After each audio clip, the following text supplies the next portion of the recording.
Hi, everyone. Welcome to your Secure Privacy and Security segment. I'm Anna Berry with Alain Ghiai, the CEO of Sekur.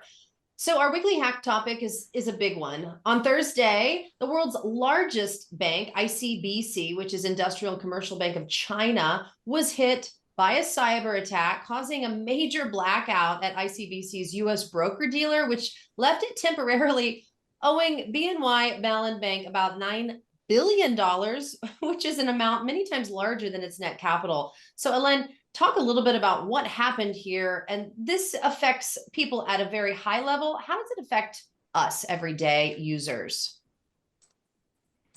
Well, it affects us because some of us are invested in the stock market or have investment in banks, mutual fund, 401k.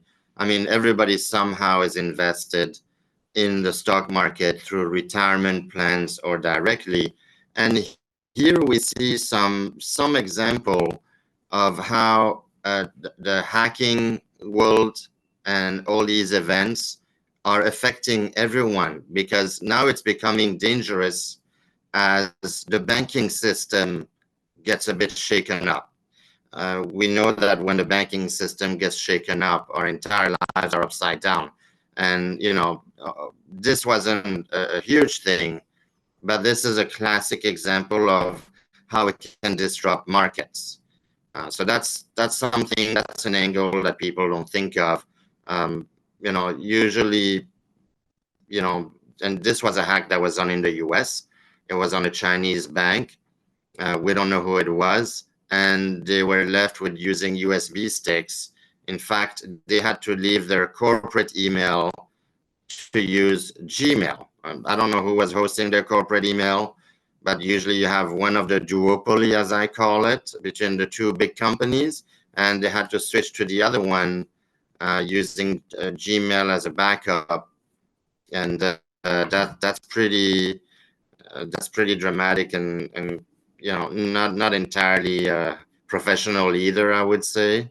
I'd recommend something more secure than that, but that's just how it is. They had no backup plan whatsoever.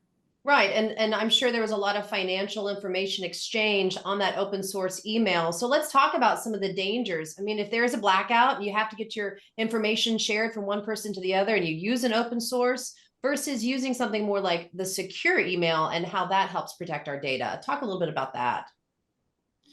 Yeah, it's interesting. This whole hack reminds me of close to 10 years ago, we had the idea of Sekur, and Sekur was essentially going to be a big backup system. This is when the Sony hack happened. If some of you guys remember, the Sony employees had to get back to pen and paper and using old Blackberries that are no longer in circulation now. And essentially, they got a huge hack, their email, their communication, everything.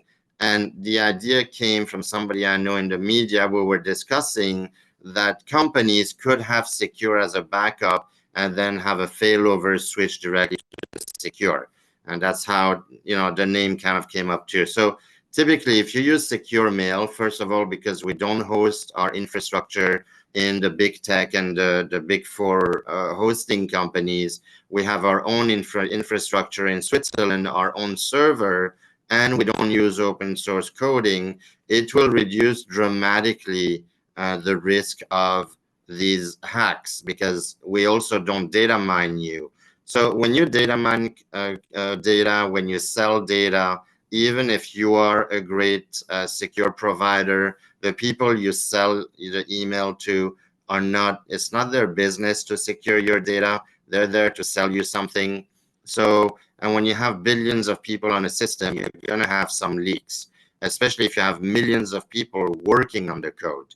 So we recommend using Secure Mail with our Secure Send, Secure Reply feature, which offers a way to send an email to an outsider even and have them reply back with a lot of attachments. It's got a lot of cool feature, and it's in full privacy because the whole communication happens only within a secure private network in Switzerland within our server. So that's a huge advantage. It is. So you have the secure mail, the secure messenger, and you also have almost like a bundle, if you will, with this VPN. And that's also very important in today's age to have a VPN to basically hide where you're coming from. Yeah, we have a secure VPN, which again uses our own infrastructure, no third-party cloud, no third-party bundled services. Because when you use third parties, they already have your data. They basically they allow these bundles because they're going to take data. Data is the name of the game. We don't do that because we'll charge you our $9 a month or whatever, and you pay us and you get the full privacy. So I would recommend, whether you use secure mail or messenger or not, definitely get our VPN. Super easy to use. It will mask your IP and make it look like you're in Switzerland. So when people in the US that are more and more targeted, this bank is a great example. Even though they were a Chinese bank, they are in the US. You notice it's the US entity that got hacked, not the Chinese entity. And we know why they hack the US all the time, because you have the most valuable data. You want to be invisible to hacker. You want to be in stealth mode. And that's why you should use a VPN like ours. And of course, you should bundle with our email as well, and you get a double protection like that. Stealth mode, that's the takeaway. And it's a simple adoption of the services you provide. So I'm sure our viewers are curious, what are the next steps and what is the promo code for today? So I would say go to sekur.com, sekur.com, register for a service. You can bundle them as you register. It'll be prompted if you want to bundle one or two extra service, and use promo code privacy. And that will give you 15% off for 5 years on any solution. And, I'd recommend doing that. We have a help section where you have tutorials.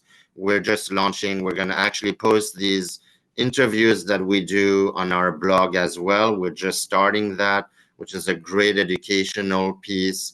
So yeah, go ahead and get secure and get your 15% off. Perfect. All right. Privacy has arrived with Sekur. Great speaking with you, Alain, and we'll see you next week for another weekly hack topic. Thanks everyone for watching, and be careful out there.